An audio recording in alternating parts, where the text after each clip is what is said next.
a pris notre temps, histoire de rassembler nos esprits et, avouons-le, de profiter aussi pleinement des fêtes, même la galette.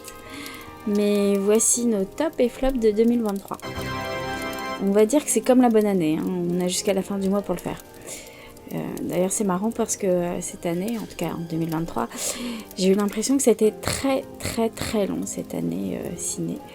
Et en revoyant la liste, je me suis étonnée de voir que Babylone était sorti chez nous en tout début d'année, alors qu'il me paraissait tellement plus loin.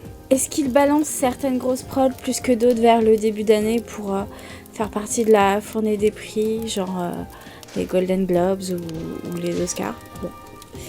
Néanmoins, l'année a été riche et diverse et il y a eu de la grosse prod, du film d'auteur. Il y a eu ça a été assez flagrant d'un certain renouveau des films français qui se débarrassent enfin des défauts habituels. Et là, je pense au Règne animal, par exemple. Il y a eu un peu de tout. Bonjour. Pour moi, le meilleur film de cette année 2023, c'est clairement Désordre. Donc c'est un film suisse et qui a été distribué par Shellac. On les remercie. Il a un sujet absolument passionnant. Il se place dans le Jura en 1870, à un endroit où il y a beaucoup de fabriques et à côté des fabricants de montres. Et en fait, on comprend assez vite que ces montres fabriquées vont servir à réguler le travail des fabriques qui sont juste à côté. Sauf que dans ce coin du Jura suisse, des anarchistes sont aussi venus s'installer et essayent d'empêcher que ce phénomène ait lieu. Donc ce film est également passionnant par sa mise en scène qui est vraiment carrée mais extrêmement vivante, car documentée et incarnée aussi. Documentée et incarnée. Voilà.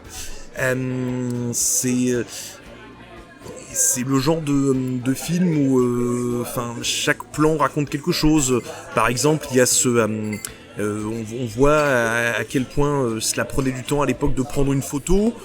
Il y a un moment, certains personnages rentrent dans un cadre, on voit que devant, il y a un personnage qui est en train d'installer un appareil à photographie, et ça prend du temps, et il leur dit de plus, attention, là vous êtes dans l'image, sortez du cadre. Donc c'est un peu, c'est une métaphore assez belle qui se passe à ce moment-là, parce que il y a aussi, ça renvoie aussi au personnage qui rentre dans le cadre du film et on lui dit qu'il n'a rien à y faire. Enfin, c'est assez beau.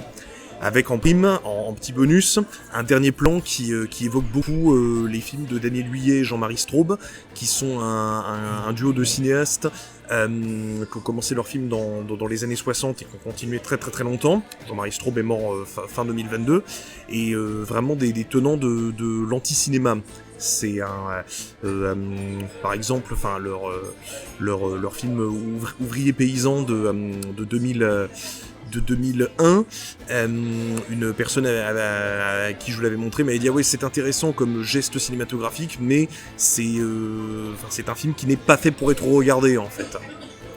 Et j'ai eu aussi ensuite, je mettrai un autre film dans ce top, c'est Quand les vagues se retirent, donc du réalisateur philippin Lav Diaz. Donc ça, c'est un film court pour Lav Diaz parce qu'il ne dure que 3h02, quelque chose comme ça.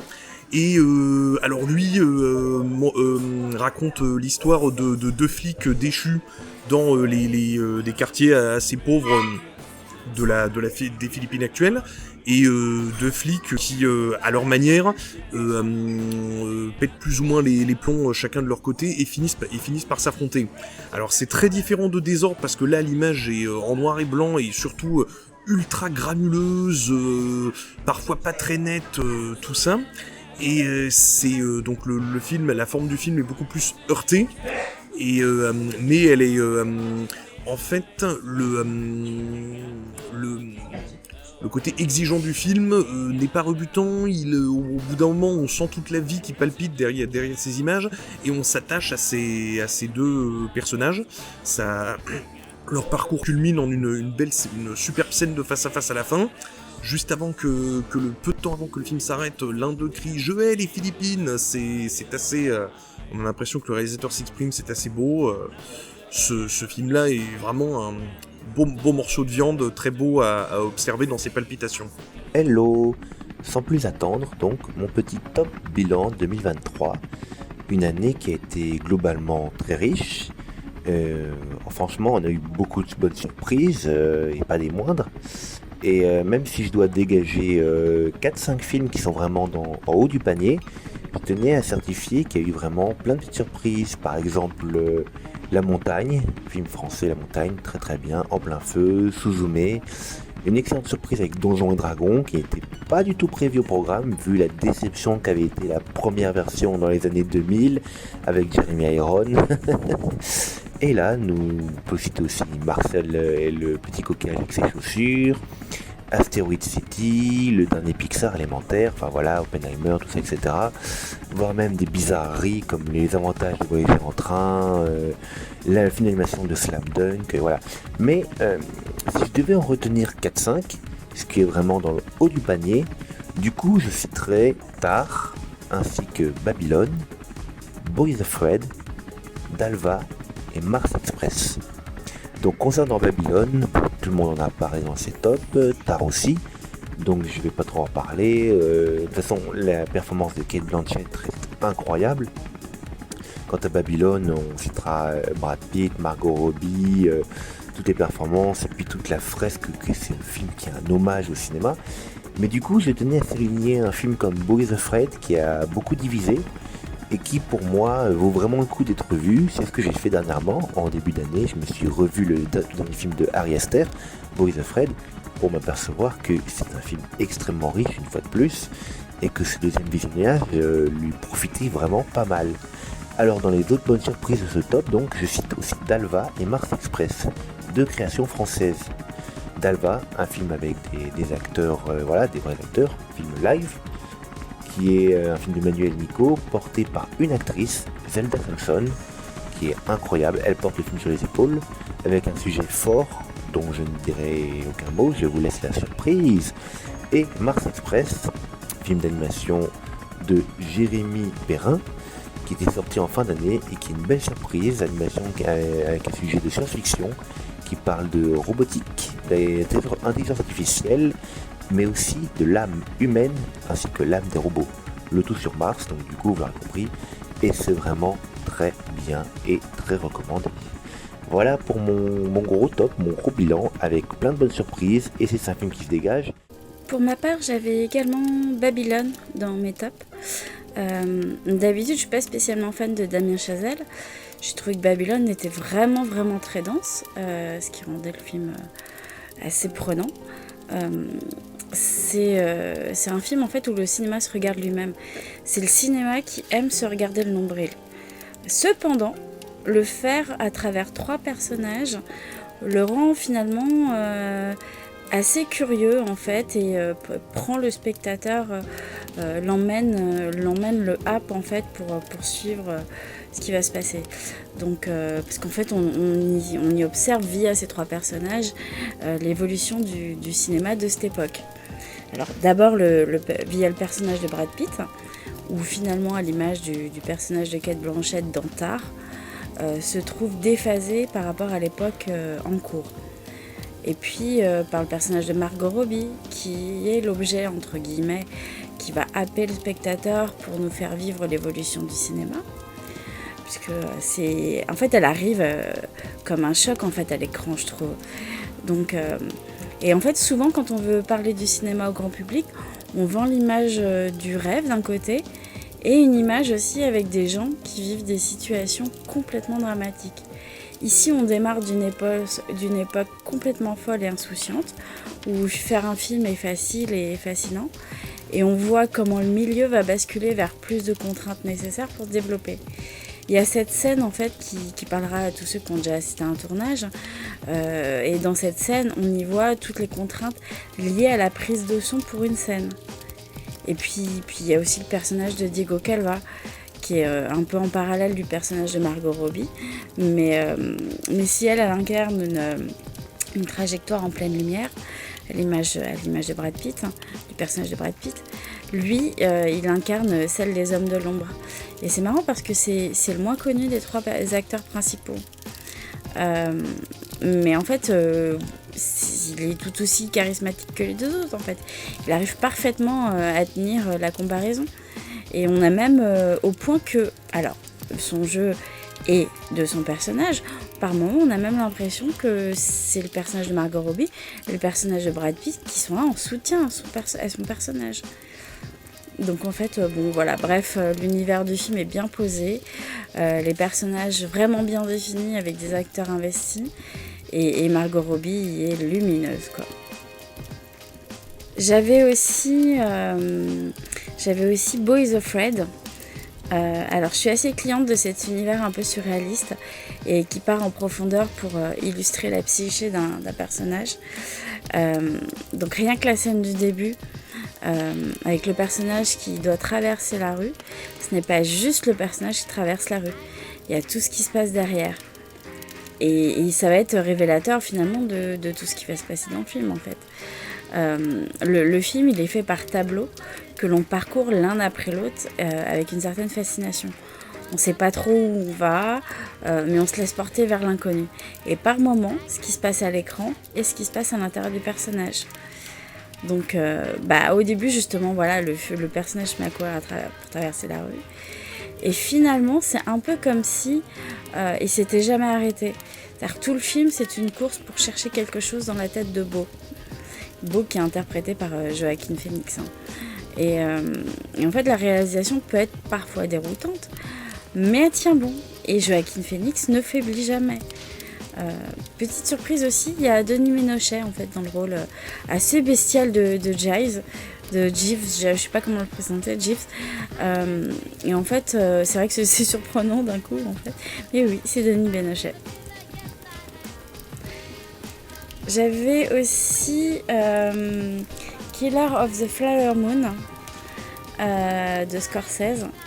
Alors sur le coup, sans avoir vu le film, on peut se demander en fait ce qui a amené Scorsese à s'intéresser à une histoire vécue par des Amérindiens.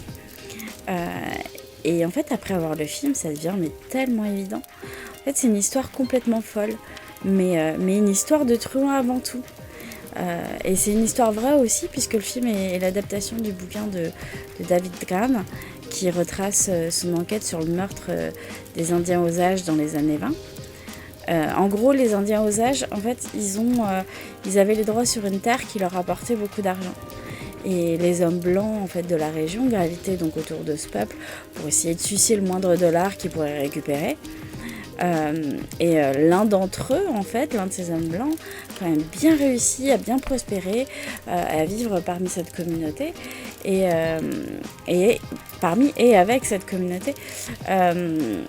Et c'est par lui en fait que va tout, sans spoiler, hein, que les drames vont arriver. Donc voilà. Et en fait, l'erreur en voyant de ce film, c'est de se dire oh là là, il y a DiCaprio, mon Dieu, qu'est-ce qu'il va faire et tout. Parce qu'à chaque fois qu'il y a un film avec DiCaprio, surtout Scorsese, on se dit pour évaluer sa prestation. En fait, on s'en fout. C'est-à-dire qu'en fait, là, le personnage de DiCaprio, il est censé être stupide. Et le problème, c'est que DiCaprio, il ne joue pas un mec stupide, il joue le mec qui se regarde jouer un mec stupide. Donc ça n'a pas tellement d'intérêt, c'est un petit peu poussif, quoi. Donc voilà. Non, l'intérêt, outre l'histoire, c'est dans la prestation de Lily Gladstone, en fait, et tout ce qui arrive à son personnage, qui est dingue. Il me semble avoir vu une interview de Scorsese qui racontait comment il avait repéré Lily Gladstone. Il l'avait vu dans un des films, il avait remarqué sa façon de savoir exprimer les choses, sans forcément parler, sans forcément dire les choses. Et par le biais de son attitude et de son visage. Et en fait, cette présence qui ne dit pas tant que ça, mais qui donne l'impression de porter les choses, les événements qui reflètent une sagesse, c'est le personnage de Lily Gladstone, en fait, qui est assez hypnotisant aussi. Pour le reste du casting, en fait, les acteurs font un job vraiment honorable. Et j'ai même l'impression que De Niro avait pris un peu de plaisir à jouer son personnage. Parce que je sais pas si je suis la seule, mais j'ai l'impression que désormais il joue juste par politesse ou par besoin financier. Donc voilà. Quoi qu'il en soit, en fait, on ressort du film sur le cul. Et donc enfin, j'avais aussi Saltburn, qui est sorti chez nous sur Prime Video à la fin de l'année. Donc l'histoire en fait a une base assez simple. C'est un jeune homme de milieu modeste qui va étudier à Oxford et sympathise un peu par hasard avec le beau gosse du coin qui se trouve être méga riche, comme beaucoup d'élèves à Oxford sûrement, qui l'invite dans l'énorme propriété familiale où il fait connaissance avec toute sa famille. Là aussi, on a une galerie de personnages très intéressants. Le premier rôle, en fait, il est intéressant. Il est interprété par Barry Keoghan, qu'on a vu chez Yorgos Lanthimos avec la mise à mort du cerf sacré, mais aussi dans les Banshees d'Inisherin, qui avait pas mal fait parler. Il avait eu des nominations pour des prix, mais aussi chez Marvel, en fait, où il joue dans The Eternals. Et donc il joue donc ce personnage de milieu modeste qui se présente comme ayant vécu des choses tragiques dans son enfance et que l'on découvrira plus vénéneux en fait que l'on aurait pensé par la suite. Et le choix de l'acteur est plutôt bien vu parce que il y a ce moment en fait où ce personnage décrit une enfance un peu tragique et tout, qui en réalité n'est pas si éloigné que ce qu'a vraiment vécu Barry Keoghan lui-même dans la sienne en fait. Et en plus, il a vraiment aussi cet aspect en fait de charme un peu curieux, où tu sais pas, il a une présence un peu spécifique qui sied très bien au personnage. Dans le rôle du gosse de riche, en fait, on a Jacob Elordi qui, avec sa filmorescente, essaye de sortir en fait de l'image d'acteur de film pour ados. Et apparemment, il y arrive un peu. Hein. Bon, on verra sur la longueur ce que ça donne. Là aussi c'est pas si mal car on s'attend à un personnage de gosse de riche typique et finalement il est juste là, voilà, c'est pas, certes il jouit de sa position en fait, de son statut social, mais c'est pas le connard absolu quoi, un peu comme Jacob Elordi justement qui, ok, il a joué le beau gosse dans des productions pour ados, mais bon en fait là il est dans un monde, je vous rappelle que je suis acteur. C'est un peu... et ça se fait le plus naturellement du monde. Mais dans le rôle des parents, on a aussi... c'est quand même un rôle de parent un peu fantasque. Hein. Ils ont un peu c'est pareil, là aussi, c'est un portrait de famille riche, voilà, qui est un peu spécial. Mais voilà, on a Rosamund Pike et Richard E. Grant qui jouent à merveille, en fait, la place qu'ils ont à tenir dans l'histoire. Avec 2 ou 3 autres personnages secondaires, en fait, ils forment tous un clan qui s'oppose à ce qu'est le personnage d'Oliver, donc le personnage de Barry Keoghan, donc qui s'appelle Oliver, que certains voient tantôt comme un intrus, tantôt comme le jouet du moment, tantôt comme un cas de charité.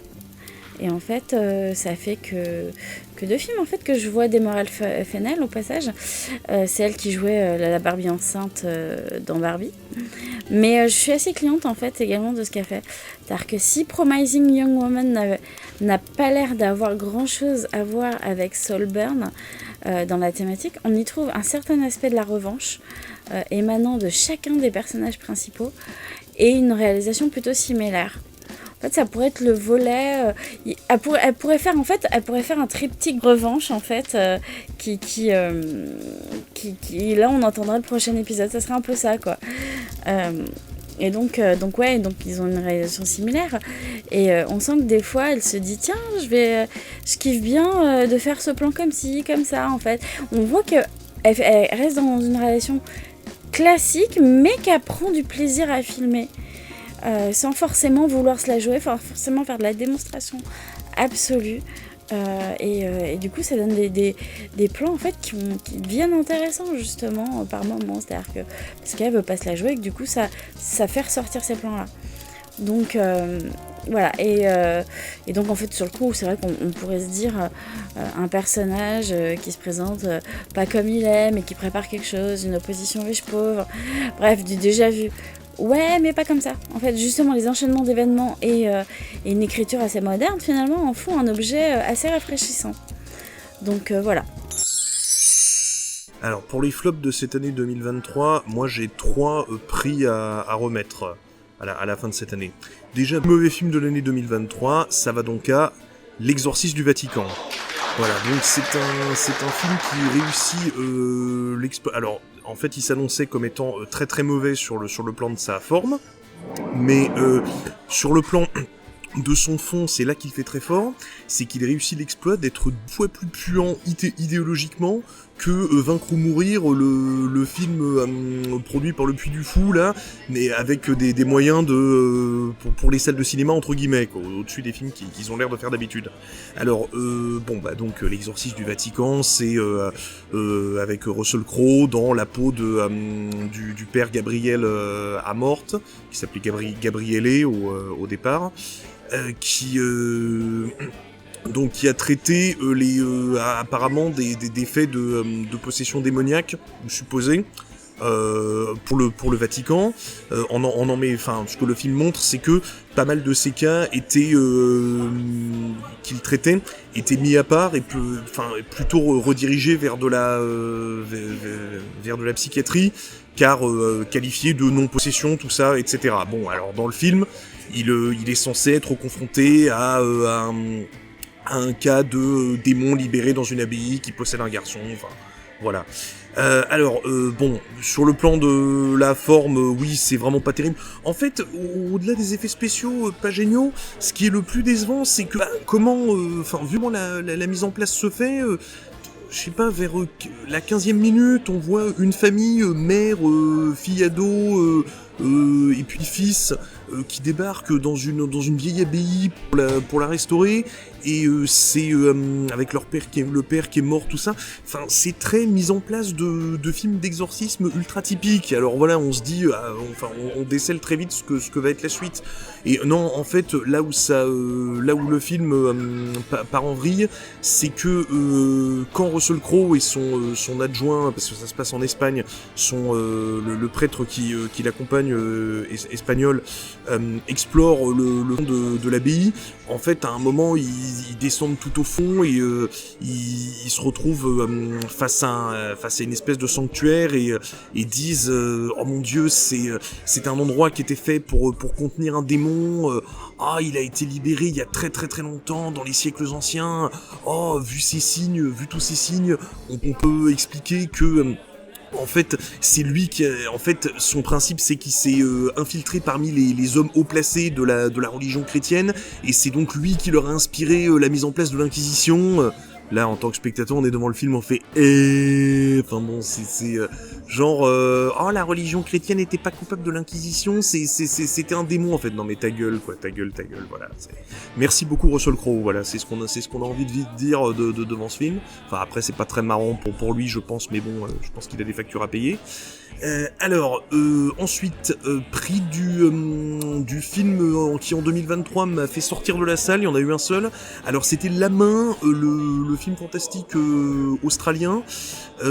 C'est pas un film, c'est pas un film scandaleux en soi, mais donc ce qui se passe, c'est que ça tourne autour.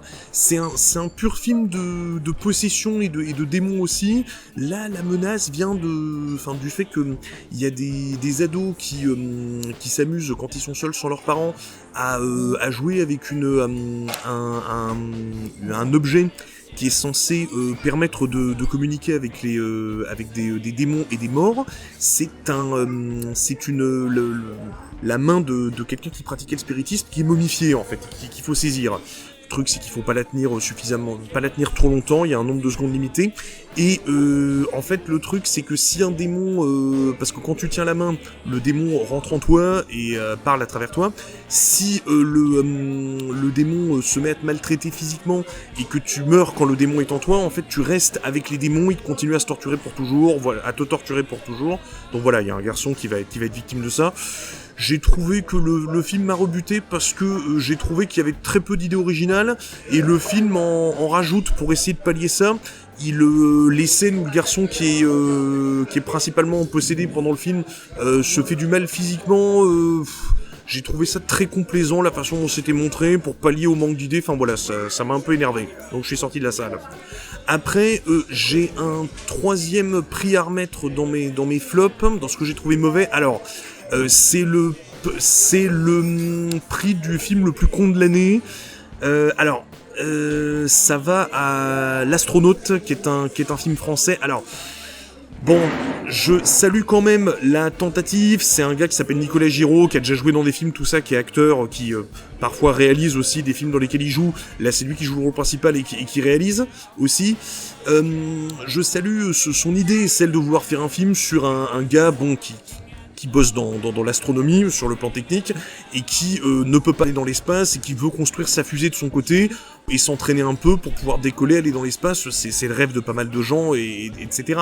On peut vouloir mettre ce rêve à l'échelle humaine, et faire un film qui raconte l'histoire d'un gars qui y arrive. Mais là, en fait, le problème que j'ai, c'est que y a trop de... le problème, c'est que ça se passe dans un monde même pas futuriste, complètement notre monde à nous, et ça... Il y a vraiment trop d'éléments qui dénotent, quoi, enfin, qui font pas réaliste. C'est ça le problème. Je sais pas, il s'entraîne en secret, donc Nicolas Giraud, le personnage qu'il joue, avec le gars qu'il est, de Mathieu Kassovitz et quelques autres, dans cette scène-là, il y a que deux, à tester un moteur de fusée pour aller dans l'espace, pour la fusée qu'ils vont construire. Il le teste juste avec un lac juste à côté d'eux, et de l'autre côté, il y a juste derrière une forêt. Alors certes, c'est le matin, c'est en hiver, la forêt est un peu mouillée par la rosée, tout ça, voilà. Ça peut pas se passer de cette façon-là. Enfin, je veux dire, le moteur, il fait, là, il le teste, il le déclenche à pleine puissance, tout ça.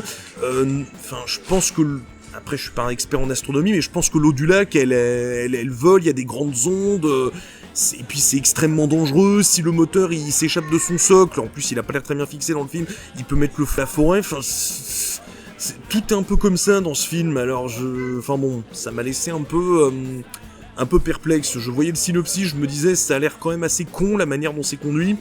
En fait, j'ai malheureusement pas été déçu. Flop film 2023 de votre cher Nio. Alors, globalement, 2023, écoutez, une fois de plus, je suis passé à travers les mailles du filet. C'est-à-dire que mon instinct a fait en sorte que j'essaie de voir plein de films qui allaient me plaire, ou du moins pour lesquels j'aurais aucun problème. Ça veut pas dire qu'on tombe pas sur des mauvais films. Loin de là, je vais vous en citer 2-3, mais des mauvais films selon moi. Mais j'ai, comme qui dirait, pu avoir la chance de voir 95% de films qui m'ont plu, que j'ai trouvé fabuleux, et donc là, pour évidemment citer quelques films qui ont fait un flop, je dirais par exemple des films assez moyens comme le tout dernier Indiana Jones, le cadran de la destinée, qui m'a un peu déçu. C'est bien fait, mais c'est sans plus, c'est moyen, donc voilà, c'est pas une horreur non plus. Éternel d'auteur, qui est un film intéressant, qui mixe un film de fantôme avec du fantastique, tout en faisant aussi un drame intimiste, mais j'ai moyennement marché, voilà. Donc, le reste de l'année était assez riche, quoi. Il y a eu beaucoup de bons films, comme je l'ai déjà dit précédemment, et en fait, je vais juste citer deux créations, une sur la plateforme Netflix et une au cinéma, deux œuvres qui m'ont vraiment déçu.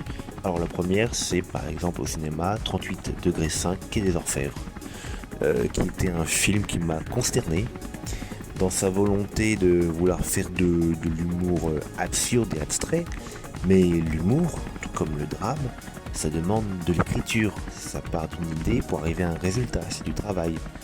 Or là, on avait un film qui essayait d'enchaîner les blagues consternantes, mal foutues, jamais drôle, les jeux de mots pourris, etc. Et pourtant, je suis client des jeux de mots pourris. J'en fais plein, à la dizaine par minute parfois. Mais non, c'était une horreur. Et puis sur Netflix, je vais citer le documentaire sur Pornhub, le gros plan sur le géant du sexe. Alors voilà, le problème avec les documentaires de Netflix, c'est qu'ils peuvent être très vite orientés, très manichéens, et dans le sens où en plus ils vont pas apporter grand chose à ce qu'on sait déjà d'un sujet donné. C'est-à-dire qu'ils vont juste aborder un versant de la question et ils vont jamais vraiment creuser profondément. Alors c'est un comble quand on est habitué aux documentaires des anciens. Alors je vais citer Chris Marker évidemment, qui est pour moi un modèle dans le documentaire, qui avait, même s'il était des partis pris très engagés, d'ailleurs il s'est peut-être un petit peu mordu les doigts à la fin de sa vie, mais c'est intéressant de constater justement une évolution dans son style, voilà.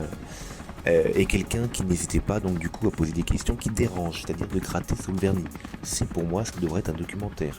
Or, un documentaire sur Pornhub, on apprend que voilà, un tel a été payé ceci, machin, et puis que sinon faire crac c'est le mal. Merci, ça m'apprend pas grand-chose. Donc voilà, c'est le propre des documentaires de Netflix. Déception. Alors, me concernant, dans les flops, j'ai Aka, avec Alban Lenoir et Eric Cantona. Le film est assez oubliable. L'amitié entre le personnage d'Alban Lenoir et le personnage du fils de Cantona est censée nous attendrir, mais c'est du flan, c'est assez surfait. Bon, comme d'hab avec certaines prods françaises actuelles, on a une œuvre digne d'un téléfilm US des années 80, quoi. Je schématise, bien sûr, mais la déception est là. Et parce que Alban Lenoir, en fait, il s'impose vraiment comme un personnage de film d'action. Et pourquoi pas? Mais il faut voir la qualité des prods qu'on lui fait jouer. Idem pour Cantona, qui joue un personnage façon parrain, ok. Mais bien écrit, c'est mieux. Donc voilà, j'avais également Ant-Man aussi dans mes flops. C'est simple, je l'ai regardé sans émotion. Il se passe des trucs, mais tout est décevant à un point que c'est incompréhensible. Il y a Michael Douglas et Michelle Pfeiffer quand même, hein. Et ils jouent quoi? Enfin bon, voilà quoi. Et l'histoire, on sait pas où elle va non plus. Le cahier des charges est présent, mais il n'y a personne pour tout lier harmonieusement et donner une petite touche de plaisir à ce qu'on voit. Donc voilà. Mention spéciale pour les effets spéciaux, hein. On sait tous le souci avec les effets spéciaux chez Marvel. Ça se voit. J'avais Gran Turismo également avec David Harbour et Orlando Bloom. Donc le film manque clairement de côté épique, hein. Et pourtant j'aime bien les films de tuture, et je parle pas de la coccinelle. La cible en fait, ça se voit que c'était pas la même que d'autres films, parce que là on a une galerie de personnages en fait tout aussi fades les uns que les autres pour nous rappeler à qui c'est destiné, mais en tout cas une construction à l'image de ce qui a été fait sur Le Mans de James Mangold aurait été appréciable. Le film ne présente pas tellement d'intérêt au final et ça ne va pas arranger les affaires de David Harbour qui peine à briller dans des prods à succès et Orlando Bloom qui n'est plus en haut de l'affiche depuis un moment. J'ai même préféré le dernier Fast and Furious, c'est dire. Ouais, Jason Momoa n'y est pas pour rien. Bon. Et sinon pour finir j'avais The Meg 2. Tout aussi pénible que le premier pour la première moitié du film. Ça devient un peu sympa dans la deuxième partie du film, quand il se rappelle que balancer un gros requin dans une station balnéaire, ça peut être un peu fun. Donc comme quoi mettre du gros requin face à Jason Statham, c'est loin de faire une formule suffisante pour faire un divertissement efficace. On peut qu'en être triste pour Ben Whitley en fait, qui on le rappelle est le réalisateur de Kill List ou Touriste, mais qui avec les années a glissé dangereusement. Son remake de Rebecca hante encore les couloirs de Netflix. Moi, pour finir, j'aimerais dire que cette année, encore une fois, cette année où, pour ma part, j'ai vu vraiment énormément des dizaines et des dizaines de films nouveaux qui sortaient, il a fallu que je retourne beaucoup de pierres pour trouver vraiment les pépites. Ça vaut pour un peu tous les domaines.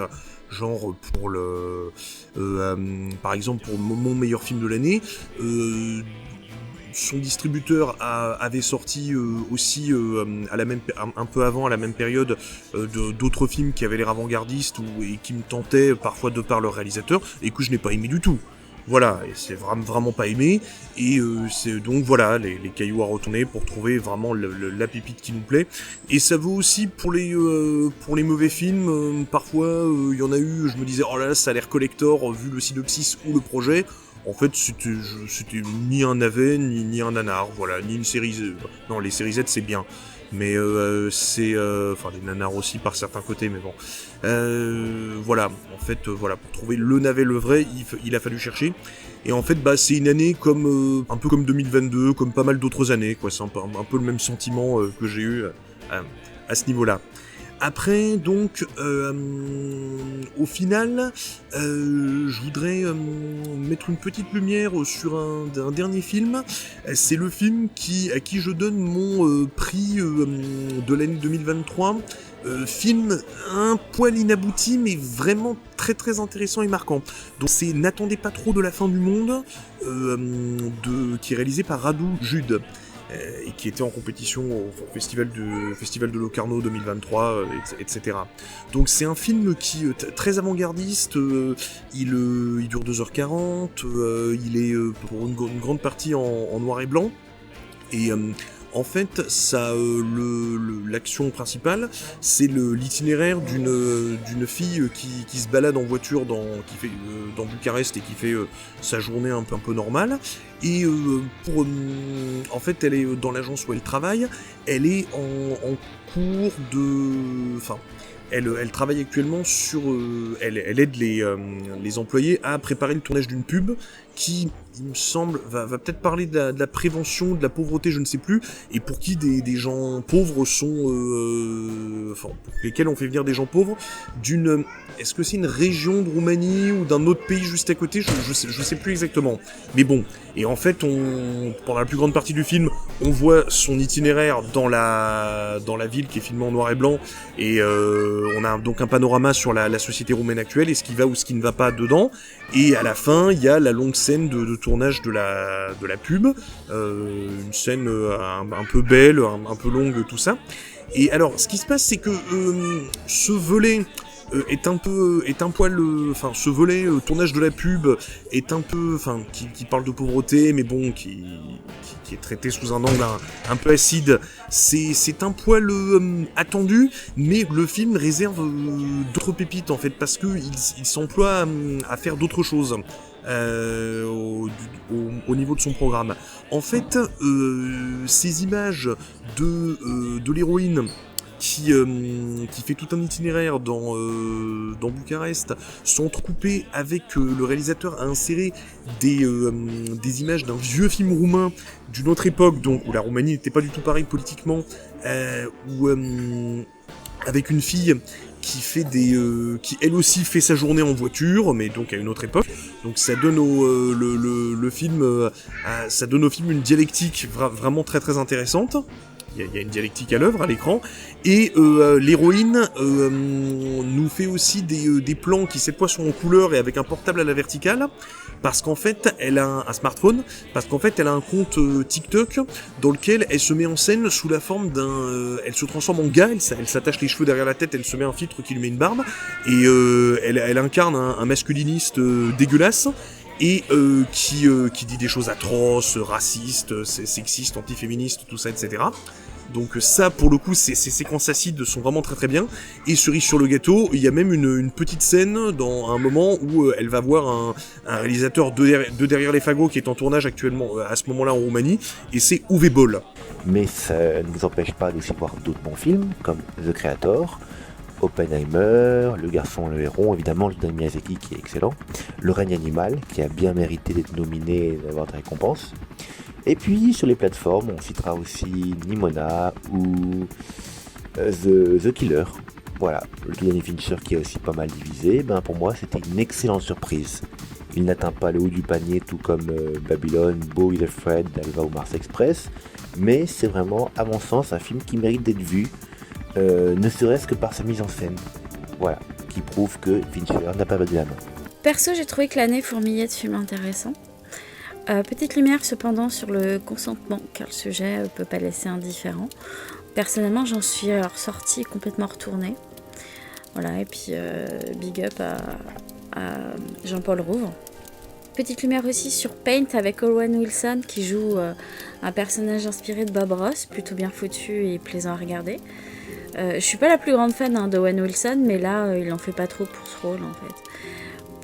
Pour l'histoire rapidement, c'est un gars qui réalise un jour que la chaîne TV sur laquelle il bosse depuis des années et des années, il veut le remplacer par une jeune femme à la vision plus moderne de l'art, plus jeune et plus moderne. Sisu également aussi, petite lumière sur ce film-là. C'est un film finlandais sur un ancien soldat devenu chercheur d'or qui doit affronter des nazis. s'il veut garder son butin. Donc voilà, c'est plutôt sympa, assez défouloir quand on aime les films qui tapent sur du nazi, mais néanmoins, voilà, malgré un film avec un certain caractère, je reste un petit peu sur ma faim quand même, hein. C'est sympa mais frustrant. Puis surtout, projecteur sur Vermine, parce que alors si vous êtes arachnophobe, c'est jouable, hein, de voir le film, hein. Moi j'ai pu supporter, voilà. Au bout d'un moment t'es pris dans le truc, voilà. Et puis et pourtant, enfin il y a que ça, des araignées à l'écran. Ils ont été généreux là-dessus. Voilà, le film tient bien son rythme et on reste en haleine jusqu'à la fin. Faudra voir ce que fait le réalisateur par la suite, Sébastien Vanitschek. Voilà, c'est son premier long, donc qui est plutôt une réussite dans l'ensemble. Voilà pour finir pour notre petit top et flop 2023. Un peu tardif, mais voilà, on va dire que c'est comme la bonne année, on a au moins un mois, jusqu'à un mois pour le faire, quoi.